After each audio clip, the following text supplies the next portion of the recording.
Yeah. So thank you so much, Prabhuji. So you have spoken many kind words. So yeah, as Prabhuji said, I know Prabhuji from yeah almost more than 12 years now. So he's my well-wisher and he helps me always. So he guides me. I'm very thankful to him, and now he gave me one opportunity to serve all of you to share this transcendental knowledge. So being a doctor, Prabhuji is so humble. So I'm very much inspired by Prabhuji. So and I welcome all of you to today's evening session. Uh, Bhagavad Gita is such a wonderful literature. So God has six opulences. So all opulences in unlimited quantity. So when we discuss the definition of the God, one of the opulence we discuss is fame. So Lord's fame. No one can match the fame of the Lord. So even the Lord has spoken this science of Bhagavad Gita, science of the soul, 5,000 years ago, and previous to that, billions of years ago. Even now, this knowledge is famous. It is spread. This knowledge is discussed all over the world. Of course, beyond this world, in the entire creation also. But at least as far as our knowledge is concerned, so this knowledge, even now at this time, is discussed all over the world. So now you can understand the potency of this message of Supreme Lord Krishna. So whoever is speaking, whoever is hearing this message of Krishna, we are all very fortunate. Only by Lord Krishna's grace, we are all assembled here and trying to discuss this message. So we let us first seek the blessings of our acharyas and the Lord, and then proceed further. Okay.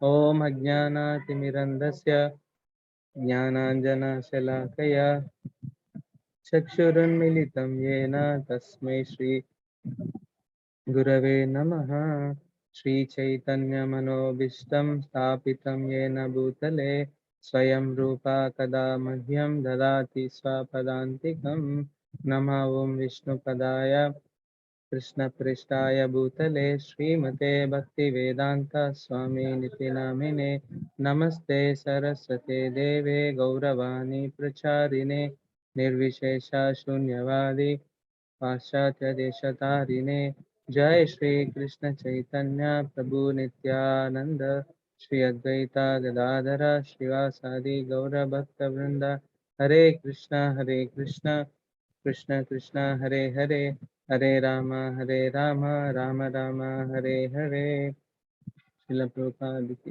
Jai. So again, welcome all of you to this two evening discussion of today's chapter 2, and I'm privileged to be among all of you. So before we discussing this chapter 2, so in Bhagavad Gita Mahatmya, Lord Krishna himself says what is the benefit of discussing this message. So it is there, the third verse of Gita Mahatmya. Mala nirmochanam pumsam jalasnanam dine dine sakrit Gitamrita snanam samsara mala nashanam. So um, see, every day we cleanse ourselves by taking bath in the water. So at least, so Shastra recommends at least 3 times. So we suggest at least 2 times. So many of us take at least 1 time. So to cleanse the dust on our body. So, but what about the dust accumulated over our heart? So that can only be cleansed by taking bath in the message of Bhagavad Gita. So you can understand the potency of this message by just taking bath in the message of Bhagavad Gita. That means reading Bhagavad Gita every day. So what will happen? The dirt accumulated over our consciousness, over our heart gets vanquished. So this is how the message of Bhagavad Gita is. So let's start with the first. So, since all of you have gone through this chapter in detail, I will be only touching a few sections of Bhagavad Gita. Okay, let's start with the most important, like one of the important shlokas of this chapter. Karpanya dosho pahata svabhava prichami tam dharma samudha cheta yachveyasha nishchitam bruhi tanme shishyasteham shadimam tvam prapannam. So, can any one of you say what is the important uh, sentence of this shloka? If anyone of you would like to share, please say. Shishyasteham shadimam tvam prapan. That is Yeah, very nice, Shanmugji. Ishyasteham shadimam tvam prapannam. So, thank you so much. So, this is the second chapter, like where Arjuna is taking shelter of Krishna. Is saying that to Krishna, "Oh Krishna, I am confused. Hmm, I am just want to surrender you as a student. Now you please teach me." Until now, Arjuna was speaking only as a friend. Uh, I don't know how many of you have Bhagavad Gita as it is version. If you see the front, the first page of our Bhagavad Gita. So if you see right there, Krishna is the chariot driver and Arjuna was sitting and turned his face to Krishna. So what happened? There was a South Indian Brahmana once Sri Chaitanya Mahaprabhu, who is none other than Krishna himself. Uh, he came to South India and one of the temples, near one temples. So underneath a tree, a Brahmana was reading Bhagavad Gita. So everyone was seeing him and making fun of him because this guy is a illiterate and everyone knows. So everyone used to think what this guy is reading and they used to laugh at him. So one time Sri Chaitanya Mahaprabhu came there and saw uh, this Brahman and he asked. So when this Chaitanya Mahaprabhu asked Brahman and Brahmana felt, this query is a very genuine query. So that Brahmana replied, Sri Chaitanya Mahaprabhu, this is my spiritual master order that I should read Bhagavad Gita. But I don't know how to read. So what happens just because to fulfill the order of my spiritual master, I go through these pages of Bhagavad Gita every day. But when I see especially this photo of Krishna became the chariot driver and Arjuna he sat on the back, so I feel how my Lord is so merciful. No, he when he's the supreme personality of Godhead, is the controller of this entire creation. The same supreme Lord, he became the chariot driver. So now, just when I see this picture, I feel like crying. So I cry. So Chaitanya Mahaprabhu said, "You have actually read Bhagavad Gita." So message of Bhagavad Gita. Krishna, the exchange between Arjuna and Krishna is the exchange of bhakti only. So that's how. So Krishna, just to reciprocate with his devotees, Arjuna, he became the chariot driver. So this is a extraordinary mercy of the Supreme Lord. Supreme Lord, like if you can ask the greatest person, like the richest person of this, at least India is Ambani. If you ask him to become a driver, can he agree? He can't agree. But the same Supreme Lord who has the unlimited opulences, everything in full, is self-satisfied, is a controller, is a creator, all attributes are to him. Still, the same Krishna became the chariot driver of Arjuna. The same Arjuna, just before this section, if you see, the same Arjuna is commanding Krishna, "Oh Krishna, Senayor Ubayor Madhye Ratam Stape Me Achyuta. You please take this chariot in between the army of both Pandavas and Kauravas. Krishna is obeying the order of Arjuna. So now you can understand from this Bhagavad Gita what is God. God, Krishna is obeying the order of his devotees. So Krishna has gone to such an extent. So when Krishna took the chariot between the army, Arjuna when he saw the relatives, all his friends, teachers, relatives, superiors, elders, he became overwhelmed with compassion. So this is the quality of a devotee. Devotee means he naturally has a divine quality. Srila Prabhupada quotes, Yasyasti Bhakti Bhagavad Akinchana. Those who are devotees of the Lord, they have all good qualities. But those who work on the mental plane, they don't have any good qualities. Just because of his compassion, and later Gandhi was slipped from his body, he got trembled. So, and Arjuna gives many reasons for not fighting. Arjuna is saying to Lord, because Krishna and Arjuna, both of them are friends, and Arjuna outrightly saying, I cannot fight. He gave many reasons in the first chapter. If Duryodhana and all his entourage are killed, with whom I should share happiness? And if I kill my seniors, teachers, how can I fight? How can I be happy by killing them? And he also quotes that family traditions will be destroyed, women will be corrupted. So he gives so many reasons. And so that's how chapter 1 ends. And chapter 2, for the first time, Lord speaks in Bhagavad Gita chapter 2. And starting with only, he says that to Arjuna, how come these impurities have come upon you, Arjuna? You are a Aryan, you are a devotee. Huh? You have grown up in a Vedic culture, but still, how come these impurities have come up in you? You please give up the weakness of your heart and rise. As a Kshatriya, it's your duty to fight, and that to fighting for the religious principles. So that's how Krishna starts this chapter, Bhagavad Gita, and then Arjuna replies so many things that, oh, like you are asking me to kill my grandfather Bhishma and my teacher Drona. Would you ever kill your attack your grandfather Ugrasena, your teacher Sandipani Muni? He gives that so many reasons that with seniors we should not even offer a verbal fight.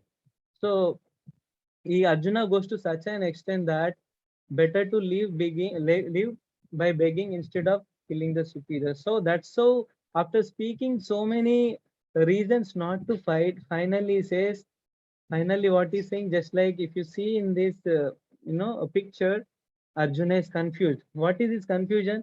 Whether he should fight or not fight, whether he should go out of the battlefield and go out for begging, or should keep there and fight and follow the order of Krishna. He was confused. So this is a confusion we also face in our life.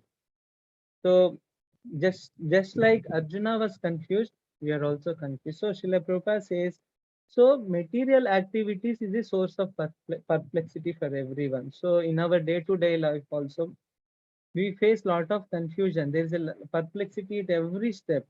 So that's how this sloka guides us what we should do when there is a confusion.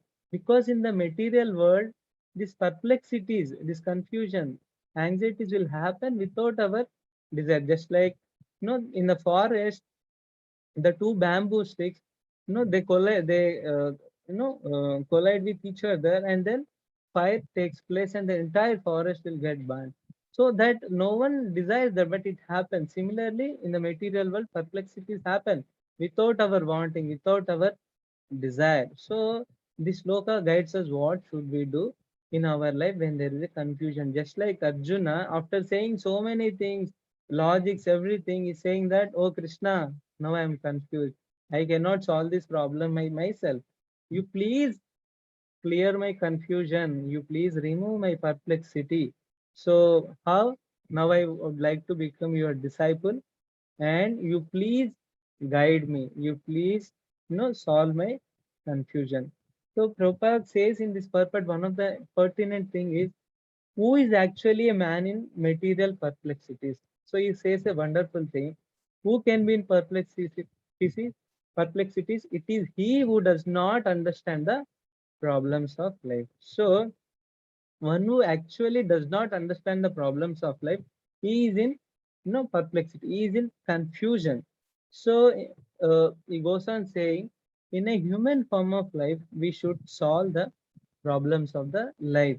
So we should not be miserly enough. In human form has given, Krishna has given lot of facilities in a human form. His intelligence is given to discriminate. So in this life, we can solve the problems of life, not in any other species. And lower species, it's very difficult. So that's why it's very important to understand our own problems and then how to solve them by surrendering to Krishna and his representatives. Our academic knowledge, our scholarship, our wealth, our birth in a great aristocratic family, born in a great lineage, uh, great country, nothing of this sort can help in solving our problem, solving our confusion. So that can only be solved when we surrender to a spiritual master like Krishna. So what are the real problems of life? What are the real problems of life? Janma, Mrityu, Jara, Vyadhi. Birth, death, old age, and disease. These are the real problems of life, and they cannot be contracted by anything material. Whether you have a wealth, whether you are economically developed, whether you are a highly, scholarly in material knowledge, none of them can help. That's why Arjuna, after saying so many things, he's saying, Shishasteham Shadimam Tvam Prapannam. You please accept me as a your student. I like to uh, uh, follow you as a spiritual master. That's why, today also when I started this discussion, I also offered the same obeisances. Om Ajnana Timirandasya. We are all born with ignorance. So what does the representative of Krishna, spiritual master does? He Chakshurunmilitam Yena Tasmai Shri. So he puts, knowledge, jnana janam. Women, they put, kajal. So similarly, spiritual master gives to our eyes the eyes of knowledge. So with that, we can understand things as that. So in conclusion, this is a, very important thing, because if he actually seriously wants to solve our problems from the root and solve our confusions, perplexities, and what to do, what not to do, how should we go in our life, what to do with the in life. So that kind of confusion can only be gone by taking shelter of Krishna and his representative spiritual master, like we have Srila Prabhupada. So from whose teachings we are discussing this message. So in essence, this is what Shloka says. As soon as Arjuna accepted Krishna as a teacher, now there is a difference in relation between the friends, and there is a difference between the relation between the student and the teacher. So anyone would like to ask anything? Uh, Please let me know if anyone wants to ask anything in between. So as soon as Arjuna said, "Oh Krishna, now I am your student," that's it. Now Krishna immediately took up the role of as a teacher and he chastised Arjuna. Asochan Anvasoch. You see, wherever Krishna speaks in Bhagavad Gita or Srimad Bhagavatam, Vyasadeva addressing Krishna as Sri Bhagavan. Wherever Arjuna or wherever Sanjaya, wherever Dhritarashtra is speaking, Arjuna Uvacha, Sanjaya Uvacha, Dhritarashtra Uvacha, it is said like that. But whenever Lord Krishna is speaking, Sri Vyasadeva is writing as Sri Bhagavan Uvacha. So you can understand Krishna is the Bhagavan, is the supreme personality of Godhead. And just to reciprocate with his devotee Arjuna, immediately took up the role as a teacher. Ashochan Anva Sochastam Prajnavadam Sha Bhasase Gatasu Nagatasumsha Nanu Sochanti Pandita. Uh, so so Krishna started chastising. So now it's, in many of the literatures, uh, it's very difficult to get the understanding of God and how he speaks, what he speaks. God also chastises. God loves. Like Krishna is chastising, Krishna loves. If you go into literature of Srimad Bhagavatam, Krishna smiles. Krishna speaks very friendly. Krishna puts his hand on his friends. No, like that. Krishna is a person. So he just to fit this relation, now he started chastising. Oh Arjuna, you are a fool. Nanu Shochanti Pandita. You are speaking like a learned person, but you are a fool. So now, like, so this is very important. So if we want to really make progress in Krishna consciousness, so we should accept a representative of Krishna as a teacher, and we should be ready to obey or listen what they say, and then if required we should accept ourselves as a fool. And Arjuna here, as soon as he said he's a student, now he accepted he as a fool, because Krishna is saying, Arjuna, you are speaking like a learned person, but you are a fool. Why? Because a person who knows what for which to lament, for which not to lament, you are lamenting for this body. One who knows who is the what is a body, what is a soul, is actually learned person. Such a learned person, he never lament for this body, whether in the living condition or in the dead condition. So because he's lamenting, Arjuna is lamenting for the bodies of all the people assembled there. So Krishna is outrightly saying, you are behaving like a fool. You are a fool. So Arjuna accepted that, because he's lamenting for all of them on the bodily platform. And real knowledge means to know the matter, to know the spirit and the difference between them, and the controller of both of them. Since Arjuna is in lacking in that knowledge, ideally should not have spoken so much, because if you see, Arjuna has spoken almost one chapter and almost so many shlokas, so many verses he spoke, and Krishna kept on listening.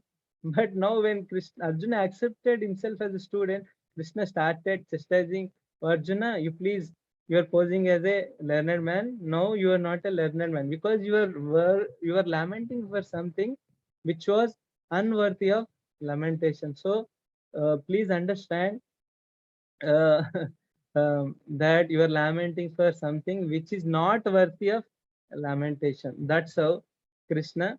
That's why if you see this picture, no, you can see Krishna is teaching Arjuna the message of Bhagavad Gita. So it's so wonderful. Krishna cares for his devotees.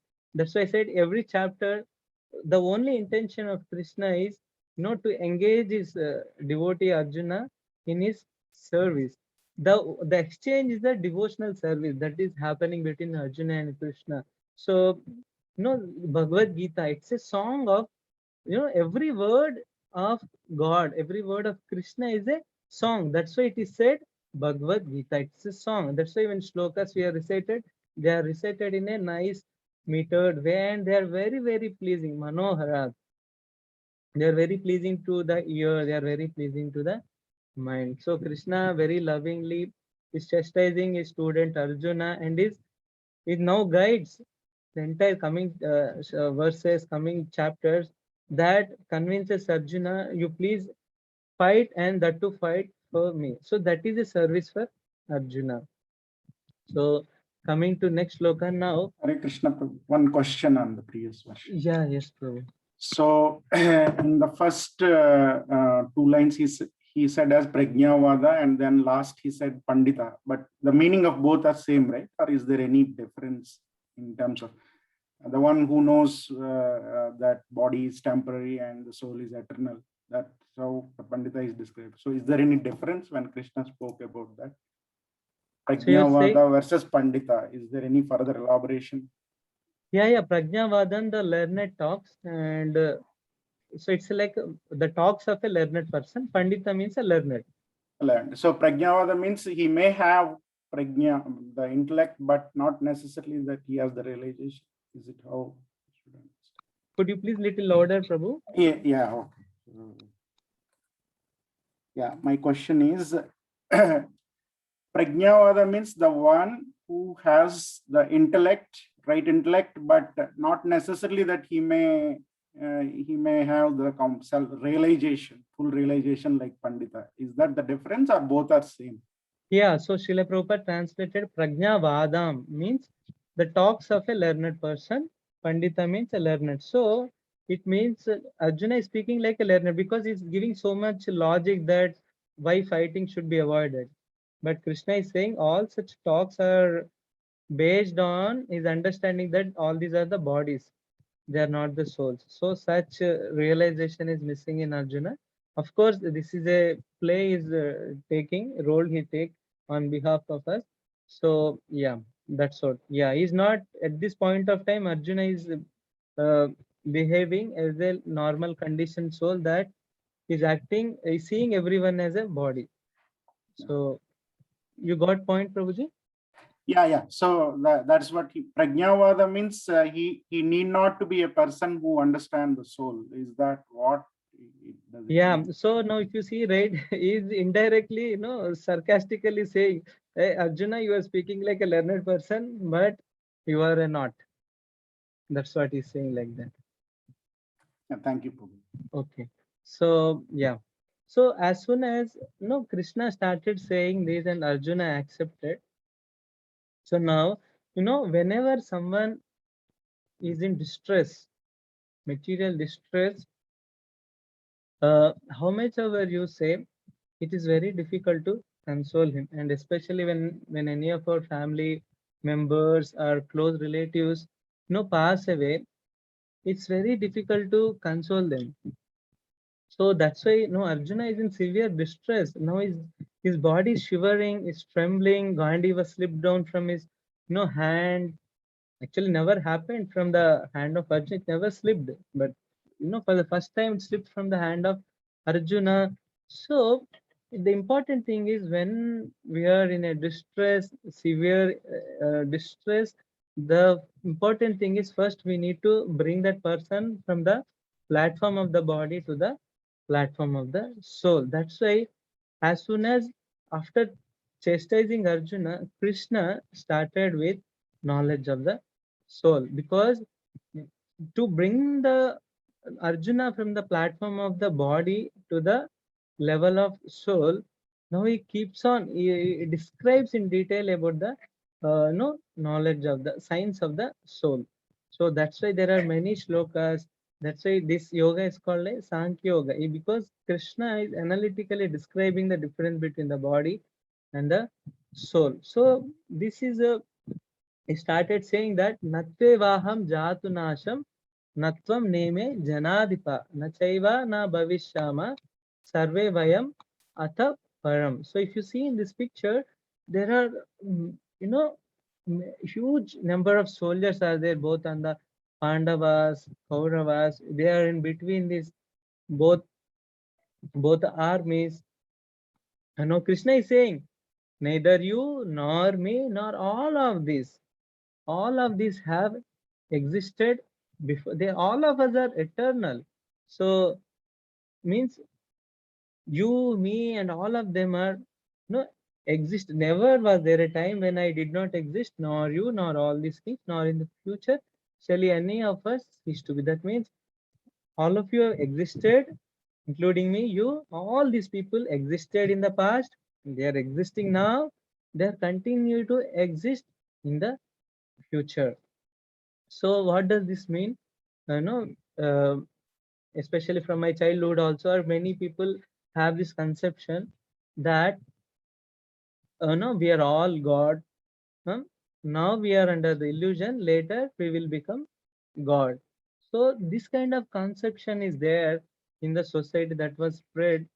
So many misconceptions are there in the society, but Krishna, by saying this shloka, is cutting all these misconceptions. So all of us are individuals, whether in the past or in the future also, we will continue our individuality. So there's a Mayavadi theory that after liberation, the individual soul merge in the God. So this kind of conception is cut by Krishna here. He's saying this is not correct, Arjuna. We are all of us are individuals.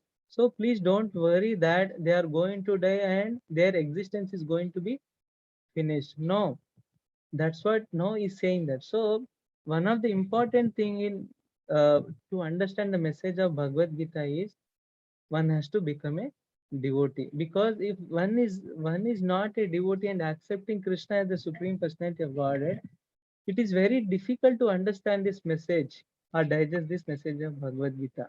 That's why it says in Bhagavad Gita, Bhaktya mam abhijanati. If one does not become a devotee of Krishna and tries to understand Bhagavad Gita, it is just like, there is a honey bottle is there, it is packed. So, but there's a honey, it's a sweet nectar. So, but when you want to taste it without opening the seal and you want to taste it, it is just like licking outside. So, similarly, without becoming a devotee, if you want to try to understand the message of Bhagavad Gita, it is like licking the bottle of honey from outside only. So, at least one should accept Krishna as the Supreme Lord and obey him to understand this message of Bhagavad Gita, to start actually licking this honey. So, Krishna, there are innumerable living entities are there, innumerable. It is said Nityo Nityanam Chetanas Chetananam. So for all these living entities, Krishna is the maintainer. So at any point of time, I exist as an individual, you exist as an individual, all these kings exist as individuals, and after this, after the death, after this body also, even after the death of this body also, these living entities continue to exist. So now you can understand, now Krishna is trying to say they are not finished. So that's how he's trying to console all of us are existing, and also clarifying that we continue our individual existence even after this body. So one of the important thing we need to understand from this is we can never become godly. We can never become God. Krishna, God is not a post. And at any point of time, we can never become God. We are always, servants of God. Our existence is separate. Krishna's existence is separate. We have a relationship with Krishna. So that's what we need to understand. So, all of us are eternal. Like we are soul, we are all eternal. One time what happened? I will just tell this one story after next shloka. So now you can see Krishna logically explaining, because many people say how Bhagavad Gita is a science. This is one of the shloka which can say that how Bhagavad Gita is a science. You know, Bhagavad Gita is not a religious book. Of course, we can take dharma as a religion also, but no, the most important thing is Bhagavad Gita is a science. Now Krishna is giving an analogy to understand this change of soul from one body to another body. What is science? You say something and you try to understand with some analogy, and you prove it in the lab also. Of course, many of the theories what we have learned in our science, I have studied Bohr's model, relativity, electromagnetic waves, so many concepts I've studied in my science. I'm from engineering background, so I can say like that. But many things have not yet, I've never tried to prove them. I accepted on the face value of the scientists. So many of them are wrong also, because what I've studied many years back, they are no more valid. They have got no changes, revisions have happened in those theories. But Bhagavad Gita is a eternal science. It's this is applicable from the past, and it is going to be applicable in the future. Now we can see Dehinosmin Yata Dehe Kaumaram Yavanam Jara Tata Dehantara Prapti Dhiras Tatra Na Muhyati. Krishna is saying Dehina. Dehina means one, one who is embodied in this body. So that soul changing from childhood, babyhood, childhood, boyhood, youthhood, and then middle age, and then old age, and then finally he, when the body becomes useless, he changes this body. Krishna is so wonderfully explained. Now, if you see all of your childhood photographs, like if you have not met your childhood friend from so long, recently I had met my one of my childhood friend almost 5 6 years back. I met him, and recently I met him, still he recognized me as Santosh, like Sachidananda Vigraha. So he recognized me and I recognized him. No, but the body change, there are so many changes happened in the body. There was beard on his mustache, like mustache, beard, so many things changes happened on the bodily thing. But where was that body gone 7 years back? So Krishna is saying, where was your childhood body now? So we all have, very few memories we remember, but still we remember the days when we went to school, when we have topped our classes. So, like that, some of the memories we have, but where has that body gone now? So Krishna is saying very nicely. So soul has changed the bodies from one body to another body in this life itself. So even from science perspective also, science says every 7 years there's a complete change of body happens. Cells changes completely. So even in this lifetime, body is changing at every moment. So body changes so subtle way, we can't understand. And because those who are staying with also it's like it's in note, without our notice the change happens, but the change is happening. Otherwise, where was my young body? No, it's no more. So that's why Krishna is very nicely depicting this. So you can understand whether someone is a Hindu, whether someone is a Muslim, whether someone is a Christian, whether someone is a Jain, whether someone is a atheist, whether is animal, whether anything. So this is applicable to all species. There are six transformations happen, and that is applicable to all species. So that's the beauty of Bhagavad Gita, because Bhagavad Gita is not speaking on the it's not on the bodily level, it is on the platform of the soul. That's why it is the science of the self. That's why he's saying a sober person, when he sees that change, is not bewildered by such a change. So that's why when someone really understands these words and sees everywhere, he sees the soul, he sees everywhere, souls are changing their bodies. Even when someone dies, he can understand the body became useless, but the soul transferred to another body is not bewildered. Now he understood. There is no death to the soul, only soul has changed the body. And now through this verse, Krishna is saying to Arjuna, Arjuna, you should rejoice. This Bhishma, this Drona, they have become old. If they are die in this battlefield, anyhow their bodies became old. Now when they change the bodies, they will get a new bodies. So and their energy will be rejuvenated, and you should be very happy for that. So that's how Krishna is explaining to Arjuna. You should be rejoicing when these old people die and they will get a new body. So you should be very happy. So through this sloka, Krishna is also explaining to Arjuna. So and saying that don't lament for the bodily change of these your relatives, this Bhishma, Drona, this Duryodhana, all these family members. Don't lament for the bodily change. Anyhow, body has to change. So, and not only that, if they die in the bodily field in front of me, all their uh, reactions to their karmic reactions will be, nullified, and they'll be promoted to a higher status of life. So that's how wonderful this shloka is. I said I'll share one story with you. One of our, sorry, anyone wants to say? Dr. Akshi, want to say something? I think so. It was by mistake. Acha, acha, no problem. Okay, if anyone of you wants to ask any questions, you can also drop your questions in chat box. We can take at the end also, so that we will not miss the flow. Um, so one of the, one of our Srila Prabhupada disciples, his name is Vaisheshika Prabhu, is the, very good book distributor. He shares many of his book distribution experiences. But one of the experiences which I always remember, I always, discuss in my classes, because this really inspired me.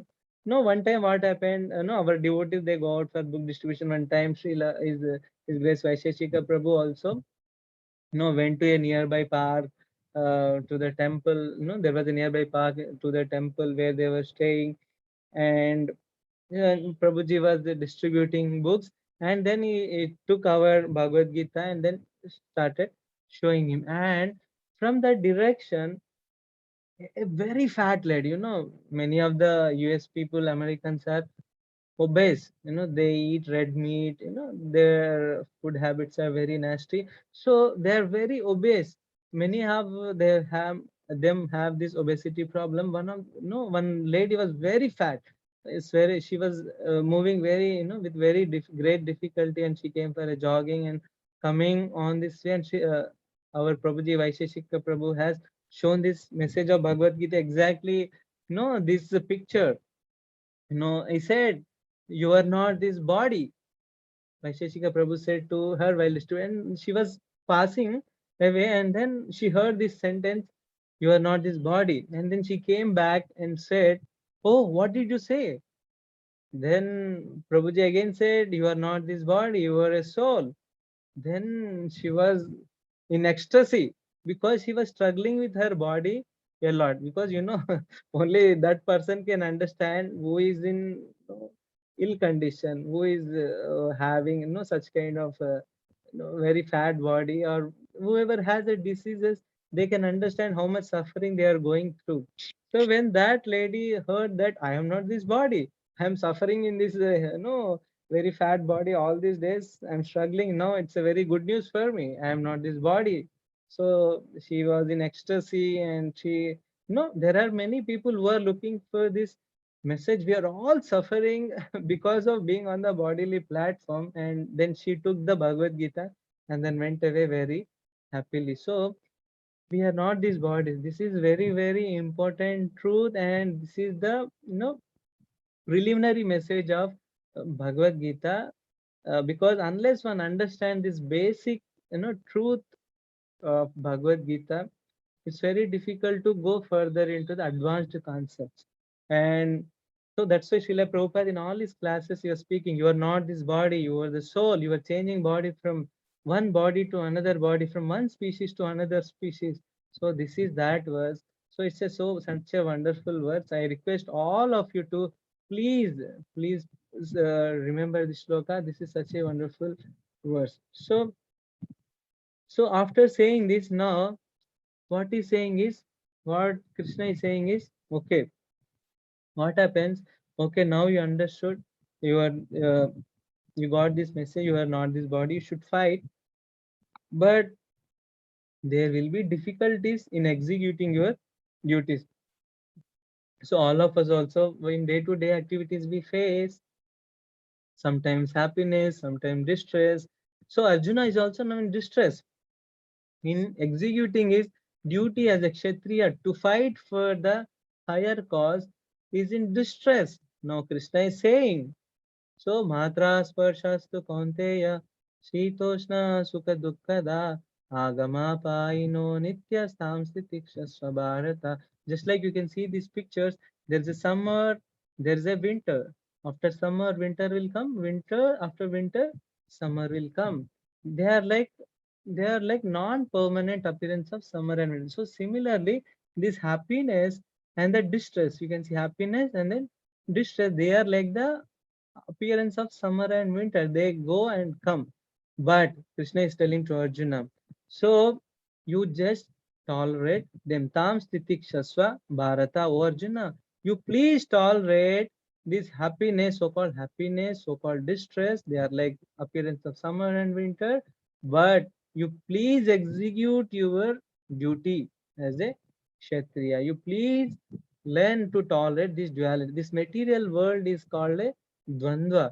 Is a dualities are there. Everything exists in duality. Good, bad, happiness, distress, summer, winter, heat, cold. Like that, dualities are there. So Krishna is saying Arjuna to tolerate these dualities. So Srila Prabhupada quotes in this verse, you know, all the, even in ISKCON, we attend Mangalarti every day early in the morning, especially in North India. It's a intense cold is there in the winter season, but still we have to get up early in the morning to attend Mangalarti. So to perform religious duties, one should not see whether it's a cold, whether it's a summer, like that. So of course, Prabhupada also gives one more examples. Nowadays it may not be applicable, but in the olden days, you know, women had women the kitchens are not so sophisticated. They used to be so hot, and when there is a heat, and if you are have to cook, that becomes no, it's more inconvenient actually. So but modern days, even our kitchens are so sophisticated. But Prabhupada says that even woman has to cook in such a kind of environment. So the important essence of this shloka is we should tolerate the dualities, happiness or distress, and execute our duties. For Arjuna, it's fighting. So, so coming to the Krishna consciousness, whether we are happy or whether we are distressed, uh, whether situations are favorable or unfavorable, but we should always focus on Krishna consciousness. We should never deviate from this part. So that's what this shloka says. So in the discharge of Krishna consciousness, definitely we face difficulties, but Krishna is giving the advice, please tolerate, just understanding that they are all temporary. So now Krishna is saying, Na jayate mruyate va kadachin nayam bhutva bhavita va nabhuya ajo nitya shashvato yam purano na hanyate hanyamane sharire. So this is such a wonderful thing. Now Krishna is explaining the qualities of a soul. He's saying, for the soul, there is no birth. So this is something interesting. For the soul, there is no birth, there is no death. He is unborn. Aja, Nitya is eternal, is ever existing. Shashwat is eternal. Purano is the oldest. So this is something contradictory. What we understand, every year we celebrate our birthday. So, but then what does the birthday mean? So Krishna is saying body takes birth at a certain point of time and it gets vanquished at a certain point of time. But the soul, but the soul is but the soul no never dies. For the soul there is no birth, for the soul there is no death. This is very interesting. Why? Because I, as a living entity, I am a soul who wants to be immortal, who wants to stay in this body. I don't have any death, but this body has a taken birth at a point of time. Anything that has taken birth at a certain point of time has a death at a certain point of time. Since soul is unborn, it also does not have death. This is a great news because Hiranyakashipu want to be immortal and he tried so many tricks. But this is such a simple basic truth that I as a soul, I don't have birth, I don't have death. So I am immortal actually. So, but now I am bound in this body just because I'm accepting this body as a myself. So accepting this body as a myself, I feel that I have I have death, but I don't have death. That's what Krishna is saying very nicely, that soul does not have a birth. Soul, no, body goes through six transformation, but the soul does not go through any transformation. That's why he's saying is eternal. That's why the science of message of Bhagavad Gita is eternal. So, um,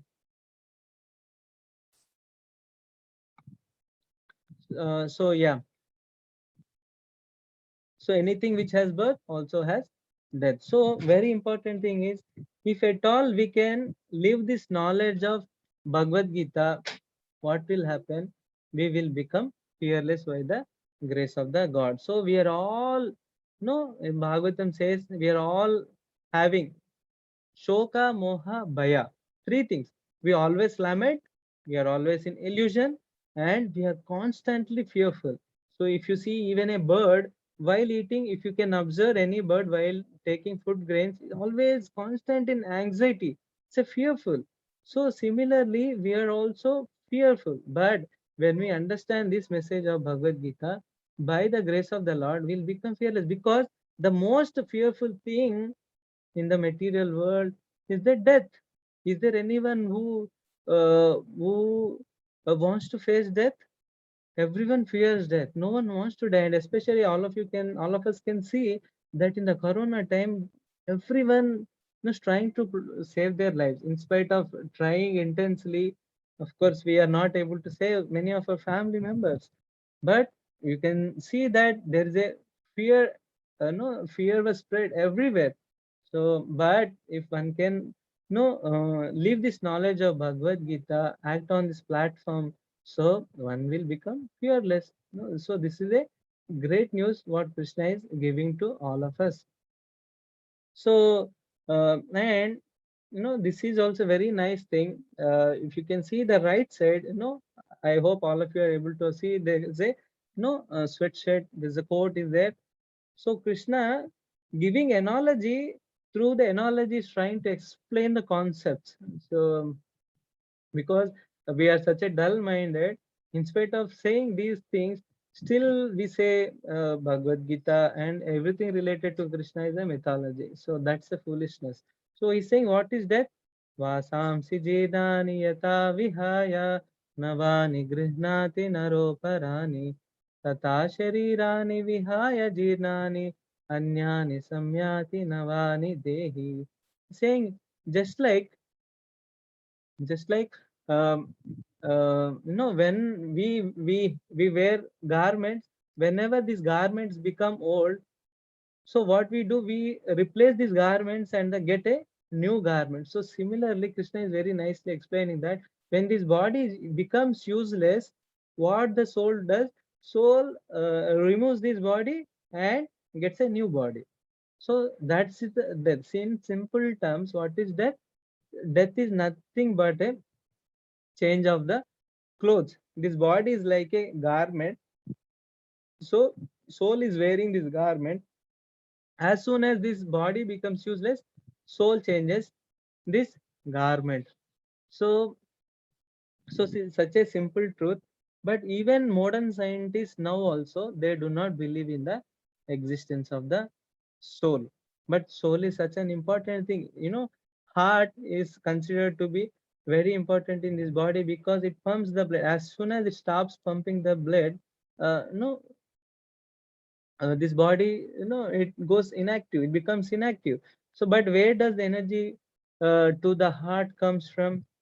So that no one knows. But Krishna explains that because Bhagavad Gita says that soul is in the heart region, that energy for the heart to pump the blood comes from this soul, and soul and super soul are at the heart. But even now also modern scientists do not believe in the existence of the soul. Why? Because as soon as you accept the existence of the soul, now you need to accept the God, because soul is part and parcel of the God. As soon as you accept God, you need to follow his instructions. If you do not follow his instructions, his orders, then you will be punished. Just like if you don't follow the orders of the government, you will be punished and put into the jail. So these things are all there. And then we can't be independent. Whatever I want to do, enjoy, then I cannot do because I am born. So these are all connected things. That's why now also we are moving in that direction. Now, like if you see, right, a big organization like now Samsung has come up with a one nice robot that it will do all your activities at home. It brings a glass of water for you. It switches on AC, TV, whatever you want it does. So such kind of robots are also there. Uh, we are trying to imitate the intelligence of a Krishna created being. That's why artificial intelligence. But there can never, to whatever extent we go, we can never replicate a human being or any living entity. Even a um, grass also we can't replicate. Why? The soul, without the soul, until and unless soul exists, enters the body, this body can't grow. So this is a underlying truth, and Krishna is trying to say, as a soul, you changing bodies, and at the time when the body becomes useless, you have to change this body. So, and death is simple: change of body uh, from one body to another body, and the next body may be a human being, maybe a dog, maybe a cat, maybe a tree, any species. That is another science. Krishna explains later in other chapters how, on what basis our next body is chosen. So, and wonderful thing, Krishna is actually I have taken only few slokas related to soul, because but Krishna explains in detail many characteristics of the soul. One of the characteristics he explains is nainam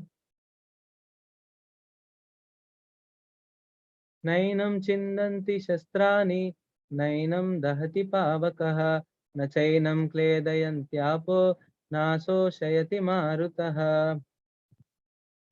So here it's saying that no shastra, no weapon can cut the soul. Like I have shown the sword, whether the sword, whether is a bullet, any weapon can't harm, soul. There was one of our devotee who was forced to enter army. He was in USA, but in USA sometimes they forced citizens to enter this army. One time what happened then, this there was a training happening on the shooting, and then there was a devotee, he asked, like the commander said, you please shoot. Then this devotee asked whether I should shoot the body or the soul. So that commander got confused. Later he brought him into a separate room and asked, for the first time I'm hearing whether I should shoot the body or the soul. Then he explained the message of Bhagavad Gita. But of course, so soul can't be destroyed. And the fire also can't harm the soul. But as a body, whenever you keep your finger in the fire, what happens? Our finger gets burnt. Not only that, you can't be, water. Like, as soon as I drowns in a water, like if I don't know swimming, if I enter the water, what I will be drowned. But soul can't be harmed. Similarly, it can't be withered by the air. So Krishna is explaining all such things to uh, tell Arjuna, only body gets destroyed, but the soul can't be destroyed. So this is also very important.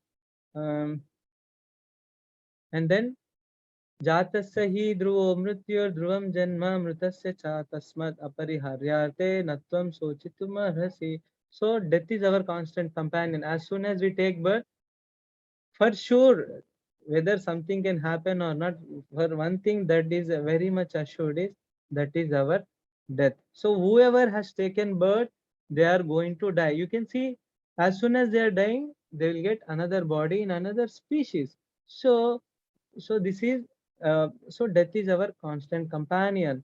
So this is the truth. So we are always riding along with our death. So it is just like comparison is there is a snake is there, time is compared to the snake, and every day we are slowly entering into the mouth of the snake. So if we are supposed to live for 100 years, if our age is 30 years, that means 30% we have already entered into the snake, 70% we are outside.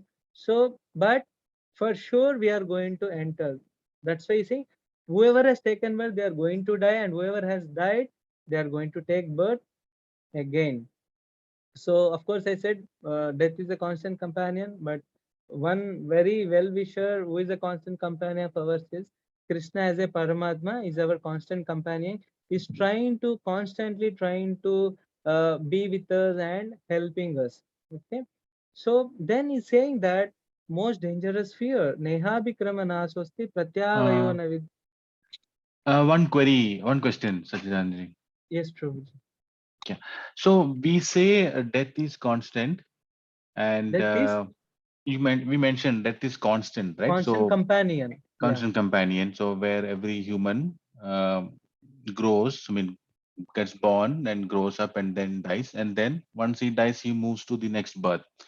But Bhagavad Gita also says that if you lead a way under Krishna consciousness, you can escape this repeat cycle, right? Yeah. This is Yeah. true. So Yeah, because this is at this point of time, Krishna is saying you will get another body, but later he also says how to stop that cycle also. That is true. What okay. you are saying is Krishna says, Anta kalecha maameva smaran muktva kalevaram ya prayati samadbhavam yati nasti atra samshay. He tells in the further chapter that at the time of death, if one remembers me and leaves the body, then he will attain my nature. He will come back to me. He says that. That is the point of stopping this birth and death cycle. But unless and until one does that, is very sure to get another body. Okay. Okay. Thank you. Okay. Yes. Yeah. Thanks.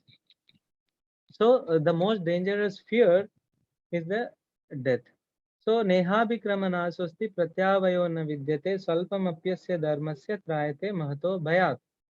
Mahato bhayat, great fear.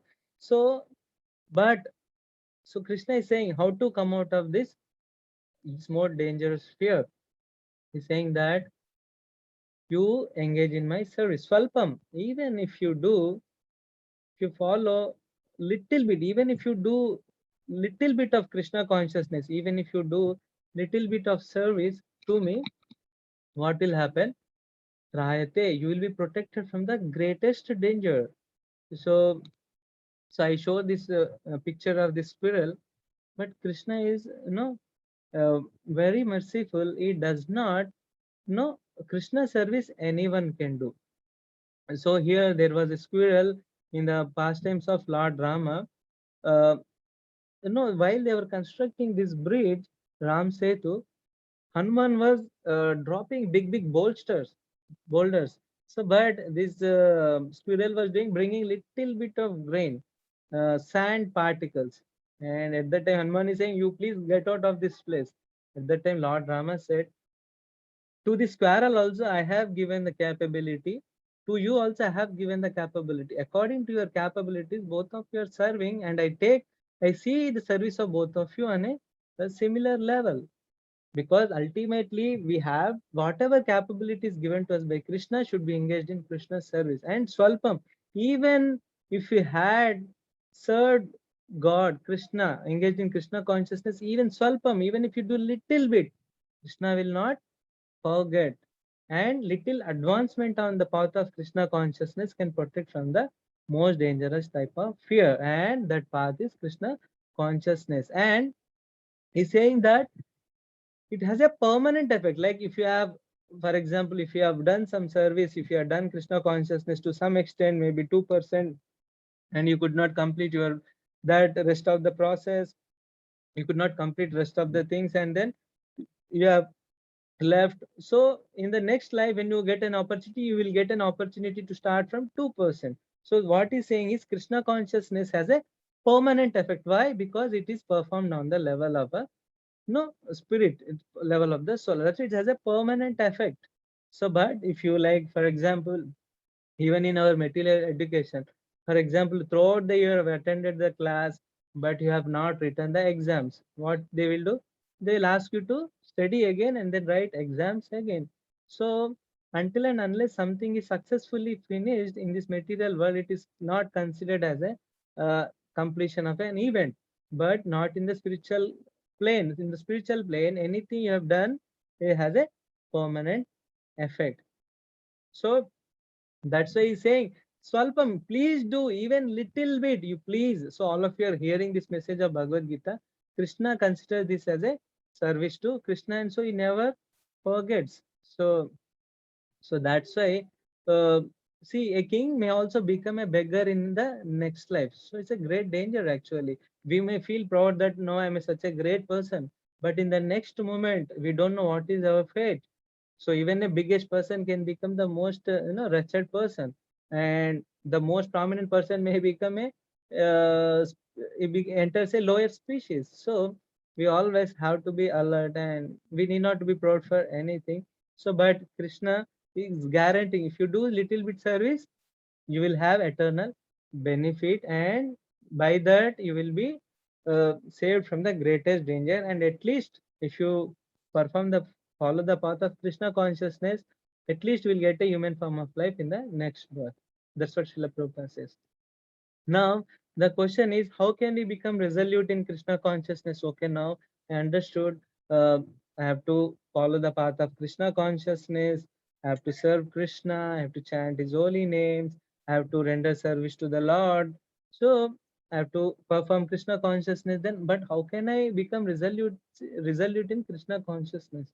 So we may get such question, and Krishna actually, that's why if you read Bhagavad Gita very clearly, so all your questions will be answered. There is nothing uh, unanswered. Like you will feel all your questions are answered. So he's saying here, Vyavasayatmika buddhi rekeha kurunandana bahushaka hyanantascha buddhaya vyavasayanam. How to become resolute in Krishna consciousness? If you see, right, like during archery, so they should have a focus on the target. If one is not a focused on the target, so what will happen? The even if you shoot an arrow, what will happen? It will go off direction. So how to become resolute? So that's what Prabhupada says. One of the secret formula to become resolute in Krishna consciousness is to act firmly and obey the representative of Krishna. That means one should accept the instruction of spiritual master, like Srila Prabhupada has one's mission in life. So if one takes instruction of the spiritual master as one's mission in life, as one's life and goal, then for such a person, the path is resolute in Krishna consciousness. Otherwise, what will happen? Avyavasayinam, he will then his resolute is many branched. It is not focused. See, as long as you are not focused, it's very difficult to achieve the target. So Krishna is giving the secret. If you want to resolute, if you want to progress, then you please accept the instructions of my representative as your life and soul. Okay, that's how Krishna is saying here. And then uh, who cannot be resolute in Krishna consciousness? No, Krishna is giving that also. Whose mind gets bewildered? If you see the two pictures nicely, it is saying Bhogaishwarya prasaktanam taya pahrita chetasam vyavasayatmika buddhi samadho na vidiyate. So, who cannot be fixed in Krishna consciousness? If when a person is interested in sense enjoyment and the opulence.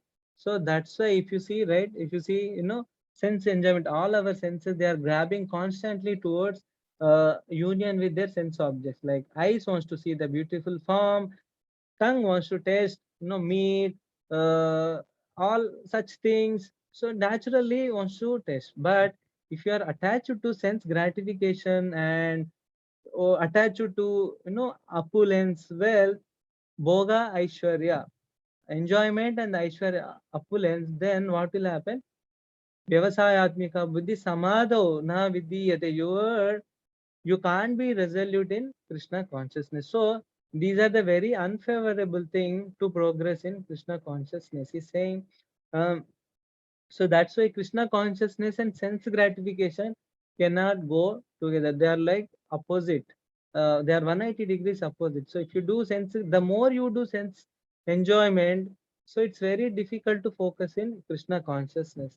So that's why we should try to reduce sense enjoyment as much as possible. Of course, Krishna, I will tell in coming shlokas what is the secret Krishna is giving to come out of this sense gratification. Even says Vasudeve Bhagavati Bhakti Yoga Prayojita Janayati Asu Vairagya Jnanam Chet Ahaitukam. So when we do devotional service, Krishna consciousness, automatically that detachment comes.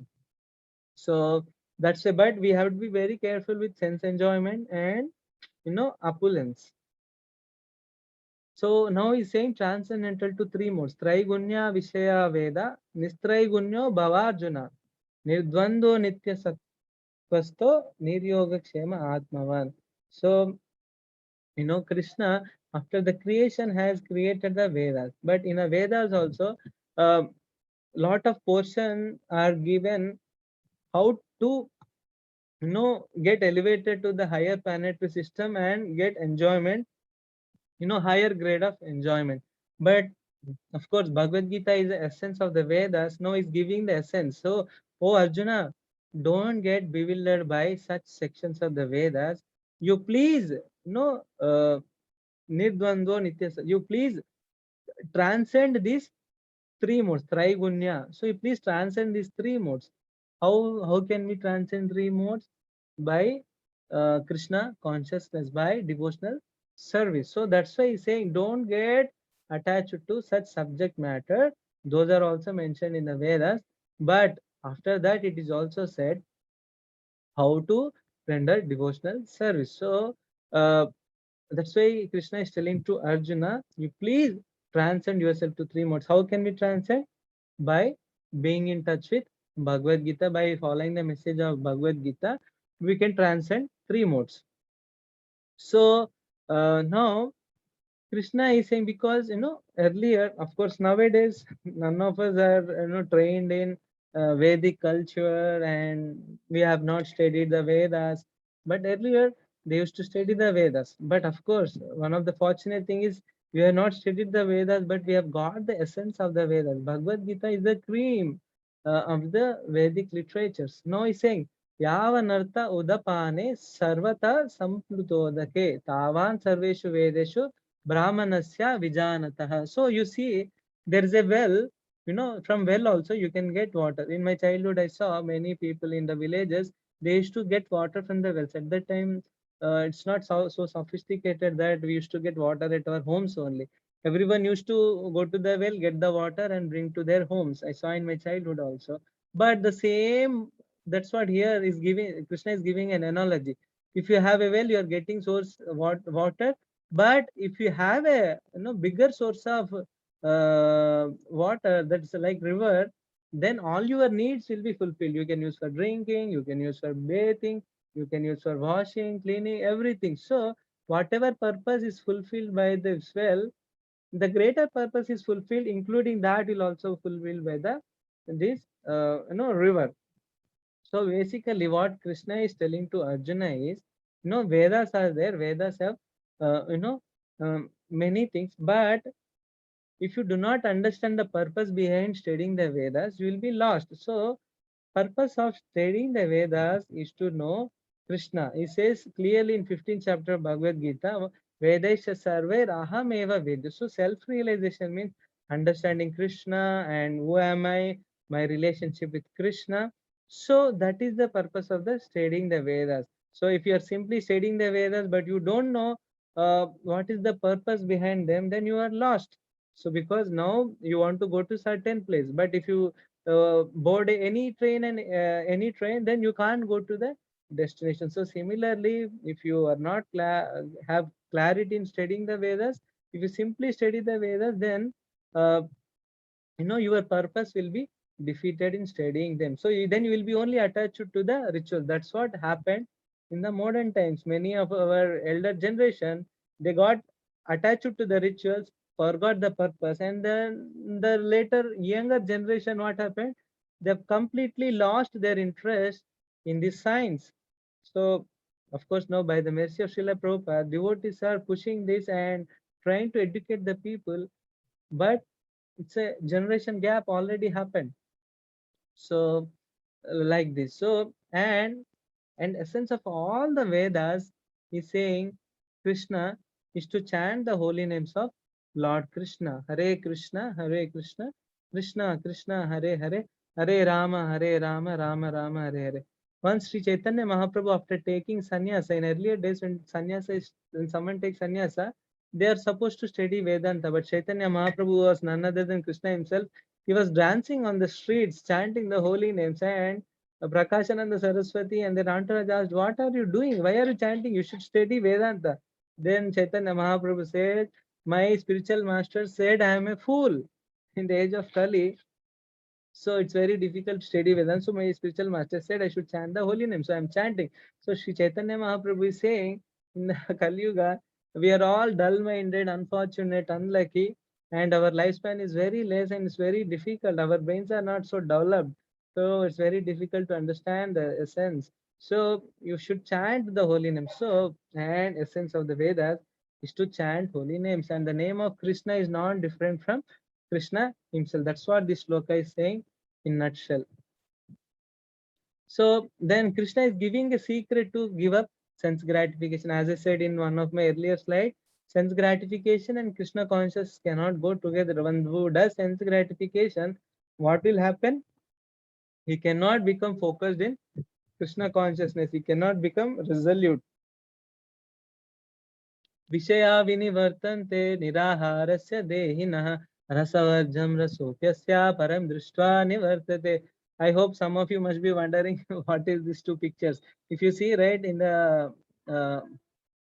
top picture, there's a meat, fish, egg, all kind of such nasty things are there. So what happened? Srila Prabhupada, at the age of 70 years, so now it's coming 125th year of Srila Prabhupada anniversary. So Srila Prabhupada at the age of 70 years, he crossed India and then went to USA. And at that time, hippie movement was there. Hippie movement means all the young generation of the America, so they are revolted against the parents, and they were naked, want to anything they eat at any time. They have illicit sexual relation anytime. So they were trying to be independent, and whatever they want, they used to do. So, but such kind of people whose senses were uncontrolled, and when Srila Prabhupada gave this chanting of the holy names in the message of Bhagavad Gita, what happened?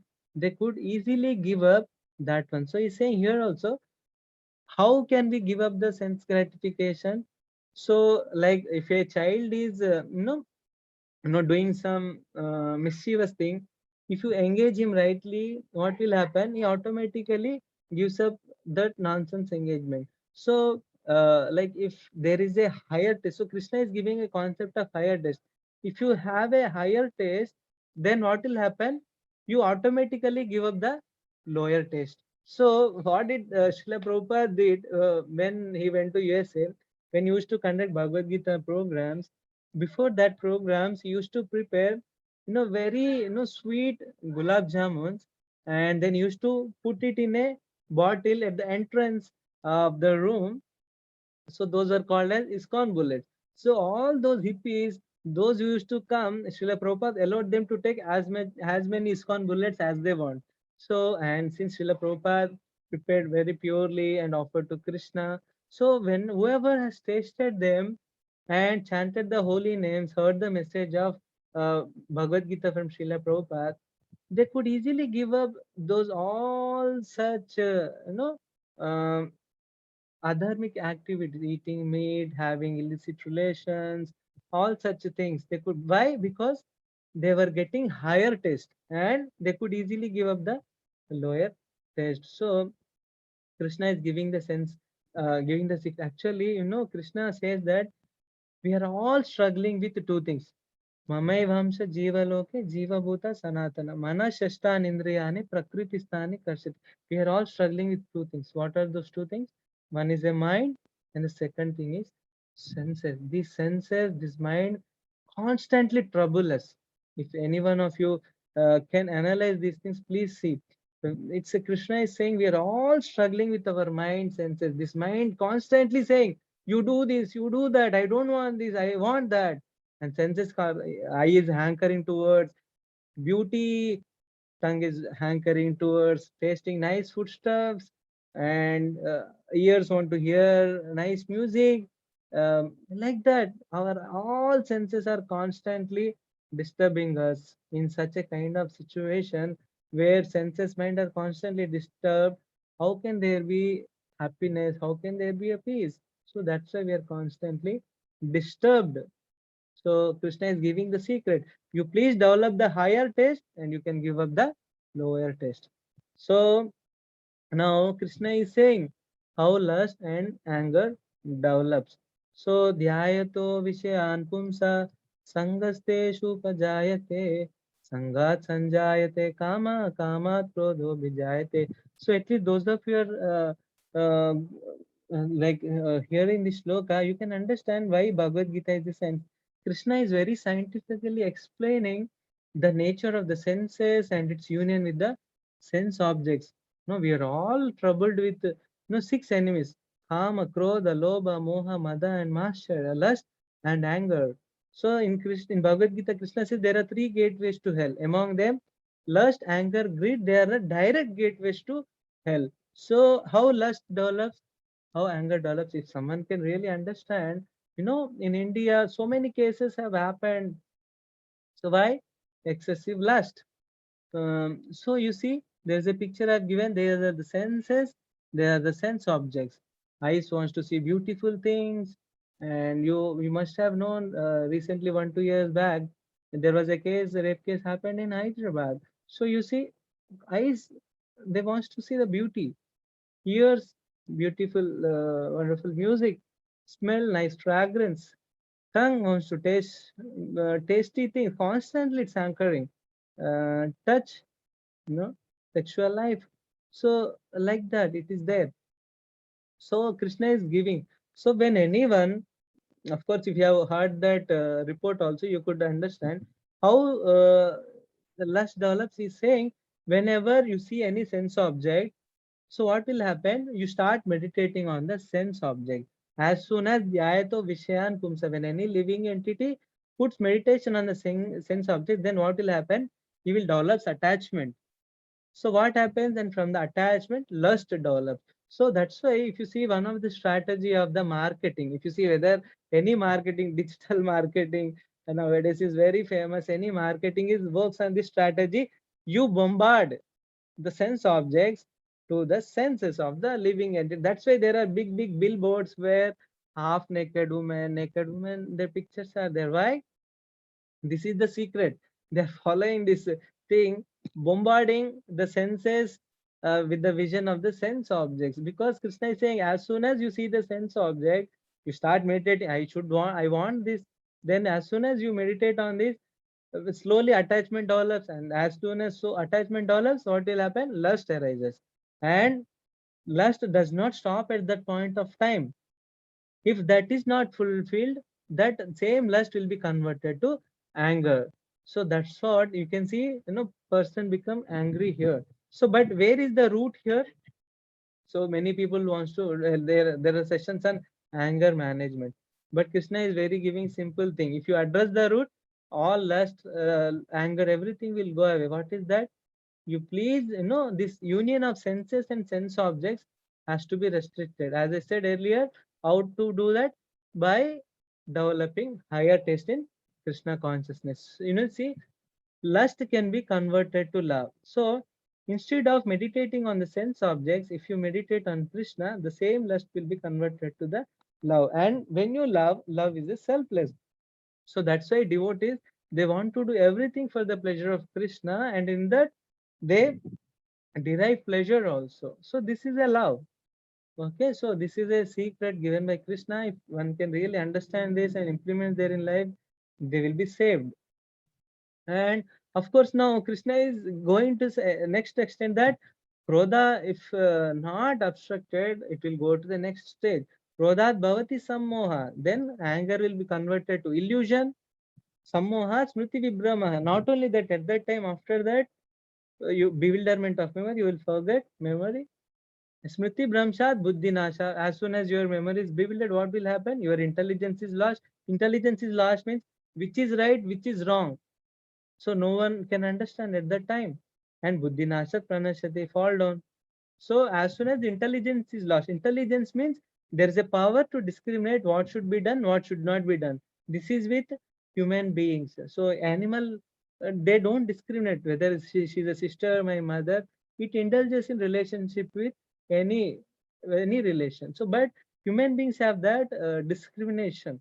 But if these things are not obstructed, finally fall down happens, and we see in many of the criminal cases also this is the thing happen. Of course, not only that, even in our lives, any mistake we are doing, this is the root cause. What is the root cause?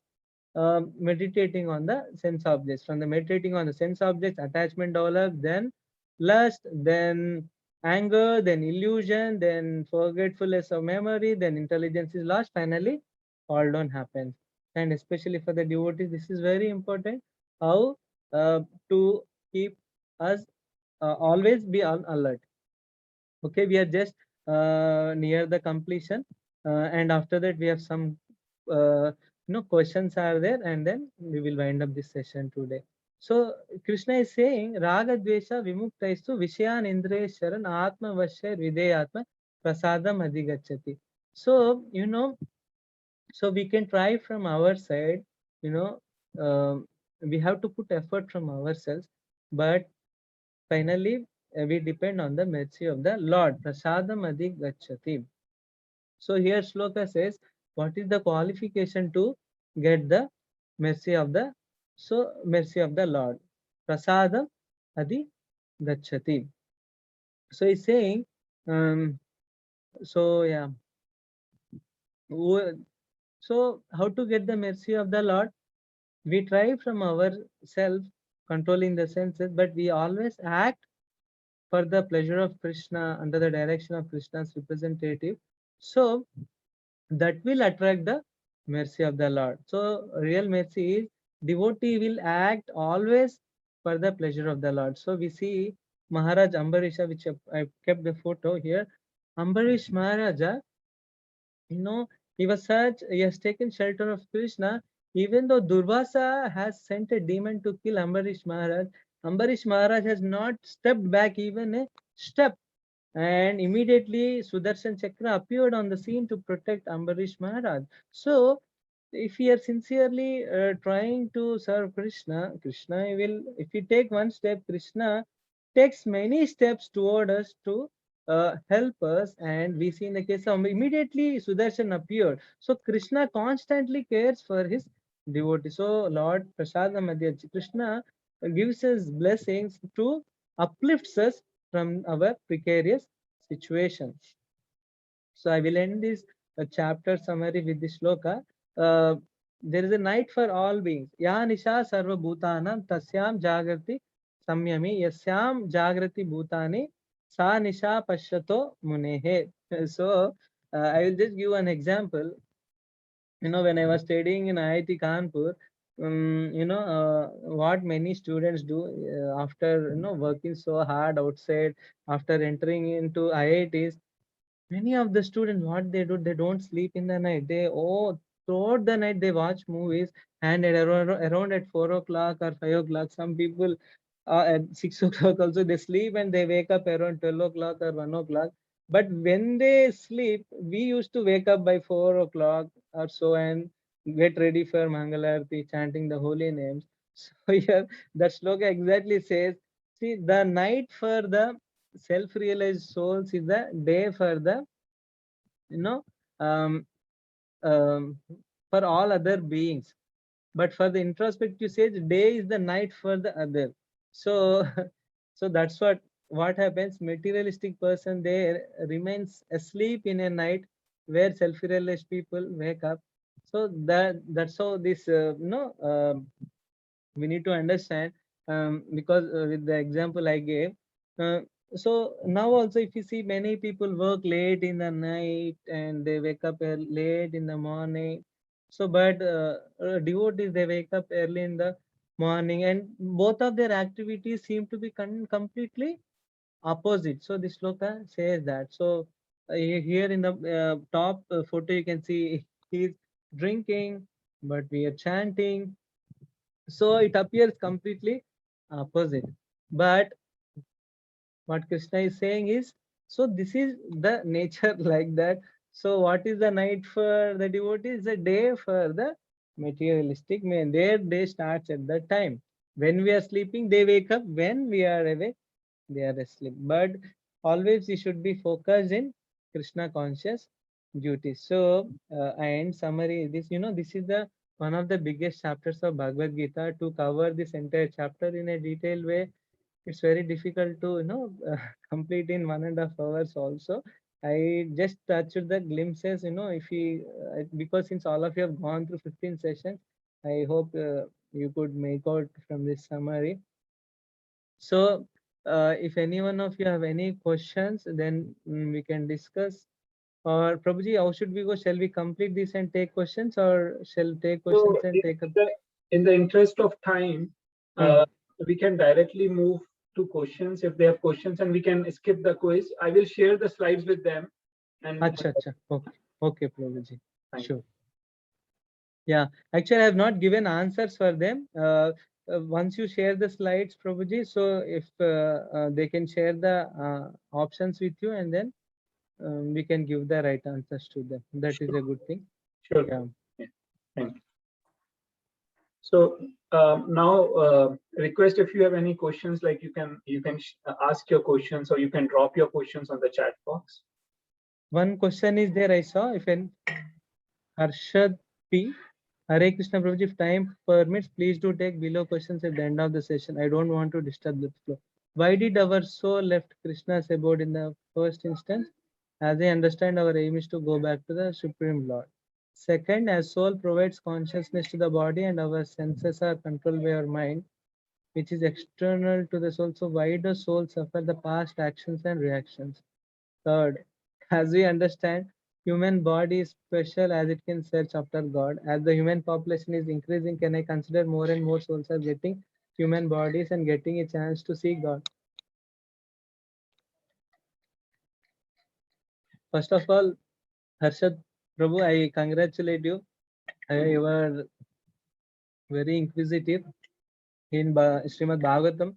Parikshit Maharaj also asked so many questions, and Sukadev Goswami, first of all, he congratulates because the questions you have asked, answers to such questions are beneficial to both the speaker, the question asked, the person who has asked the questions, and all the people who are listening the answers to such questions. So first, that's why I'm congratulating you, first of all. Yeah. Why did our soul left Krishna's abode in the first instance? Yeah. So Srila Prabhupada gives, multiple answers to this question. One of the important thing what I can give you is, recently many of us or our family members have gone through the COVID. At that time, when someone is suffering, when someone is a patient, what he cannot say, "Arey, how did I get the COVID now?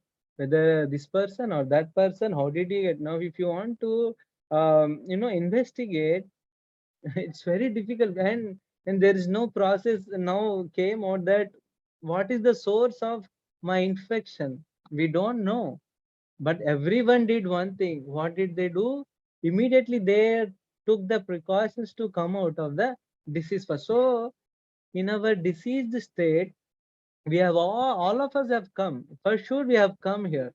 Now the thing is, now if you try to investigate at this point of time, it's a very difficult. There is a reason. Krishna will explain you.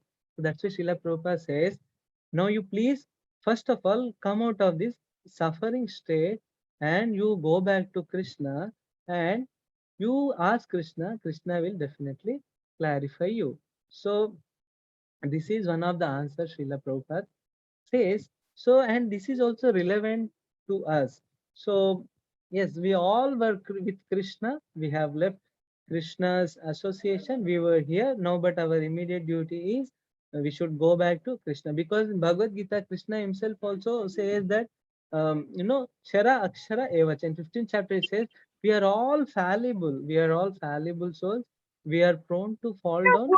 So, it is there like that. So our immediate thing is we should come out, like we should work to come out of this our chakra, no, samsara chakra, and then we should go back to Krishna, and we should Krishna will give us the answer.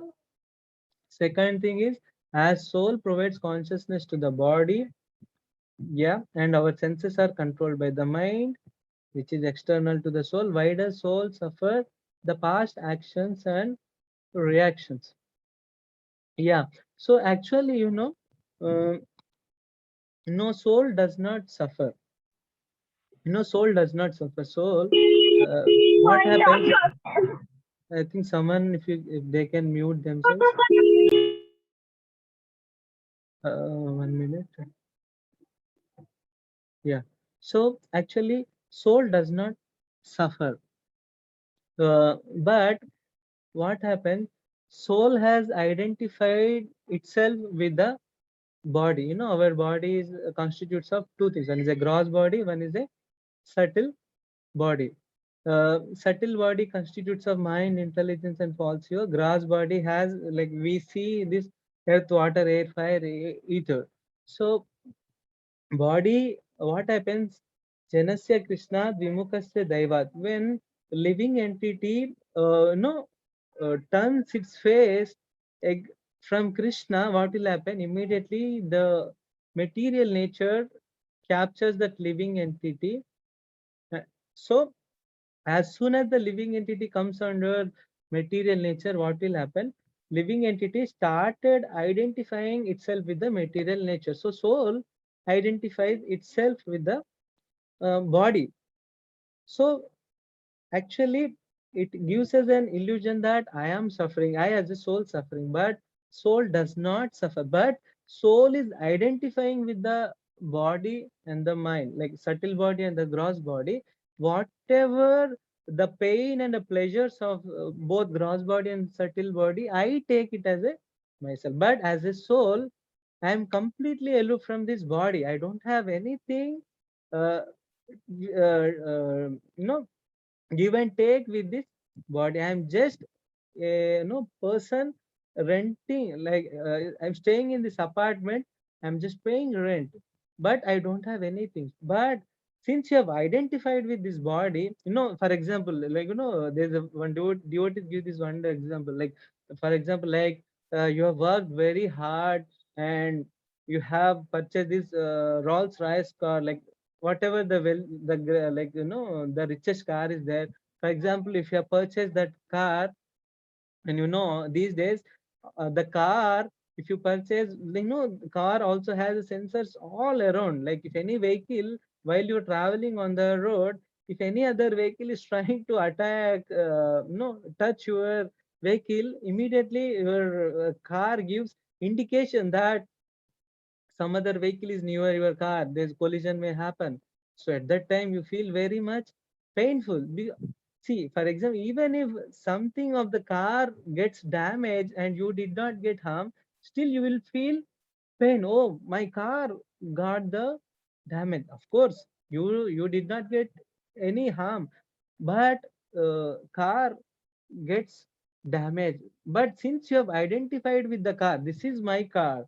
So what happens? The damage that happened to the car gives you also pain. So similarly, this body is like a car. Since you have identified this is my body, but this is not my body. If it is mine, why should I leave this body at the time of death? Since does not belongs to you, and if it does not belongs to you and you have started identifying itself with that, so the action and reactions that this body is going through, so you will also feel that I am also under happiness and uh, distress. But I don't have anything in relation with both material happiness and material distress. Yes, as we understand, human body is special, it can search after God. So as the human population is increasing, can I consider more and more souls? See, actually, how can you say that human population is increasing? Because there are 84 lakh species are there. Which species count is increasing, which species count is decreasing?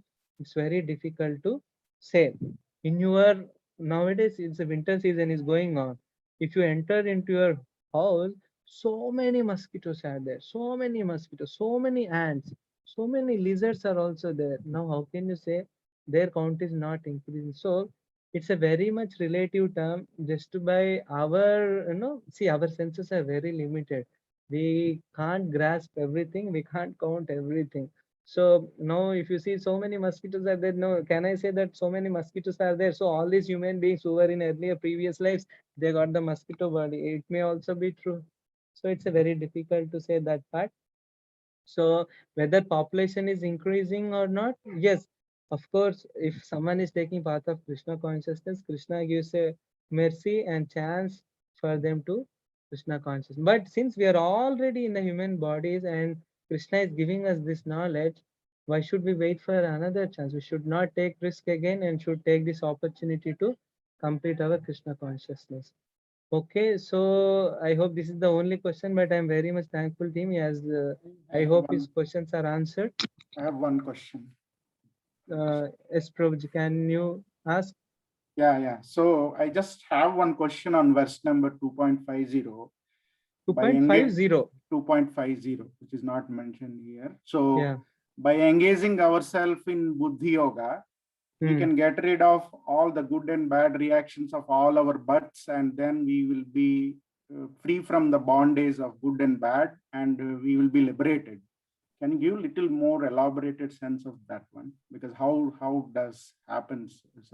So you said Buddhi Yogo Jukto Jahati. Yeah. So he's saying a man engaged in devotional service rid himself of both good and bad reaction, even this life, therefore strive for yoga. Yes. So since time immemorial, each living entity has accumulated the various reactions of his good and bad work. Yes. See, you see, we have we have both good reactions, bad reactions. What is the bad reaction? Anything we do against Shastra, that is considered as a vikarma, that has a bad reaction. But there are many things we might have done as per the Shastra, like, if you have, like, constructed roads, that's considered as a pious activity. If you, give us the water to the pilgrims, that's also considered, pious activity. So when you do pious activities which are as per Shastra, what you get? You get good reaction. So what this good reaction means? You will have the happiness. Bad reaction, you will have a distress. So, but when you do devotional service, what will we do? Devotional service, karmani nirdahati kintu cha bhakti bhajam. It will, strikes off all those reactions, whether it's a good reaction or the bad reaction. So when you take to the devotional service also, sometimes you may get, you may feel disturbed, sometimes you may feel ecstatic. But we need to understand devotional service has the potency to uh, both strike away both good and bad reaction. So devotional service has, by intrinsic, it has that potency, because once we take the shelter of Krishna, no, whatever we do, we want to do only for the pleasure of Krishna only. That's why we don't get any good reaction, we don't get any bad reaction. But whatever the past account was there, Krishna removes that. But whatever I am doing now, so I will only do for the pleasure of Krishna. So that will not have any reaction. That's why in 4th chapter, later he says that akarma, karma, vikarma. Akarma means even though devotees, they are also cooking, but their cooking does not bring any reaction, because why they are cooking? They are cooking for Krishna's pleasure. That's why devotional service is considered as a akarma. It's, even though you are doing activity, that activity does not give any reactions. I hope you got some answer. Yeah. Yeah. I think, in the current moment, we do any devotional service without any attachment to the fruits. That will not cause any bondage. And you're also saying that the same thing also will help us to get rid of all the good and bad reactions of the previous birth, and there is a chance of liberation. Yeah. So Krishna towards the end of the Bhagavad Gita says, Sarva dharman parityajya mamekam sharanam praja aham tvam sarva papebhyo mokshayishyami ma sucha. We all are afraid. See, none of us are afraid of good reactions. We welcome good reactions. Because of good reactions, we get beauty, we get wealth. But we are all afraid of bad reactions. That's why Krishna is saying, don't worry, you take my shelter. But Krishna is also saying here, he strikes up good reactions. Because see, as I said in one of the slides, if you have so much good reaction, and if you are getting opulent day by day, and if you are forgetting Krishna through that opulence, Krishna, because if you sincerely want to serve Krishna, Krishna obviously will be disturbed by that opulence, so he strikes off that. So like that. Okay. Yeah, devotional service has that potency to both. So anyone has any other questions? I think we are already out of running late.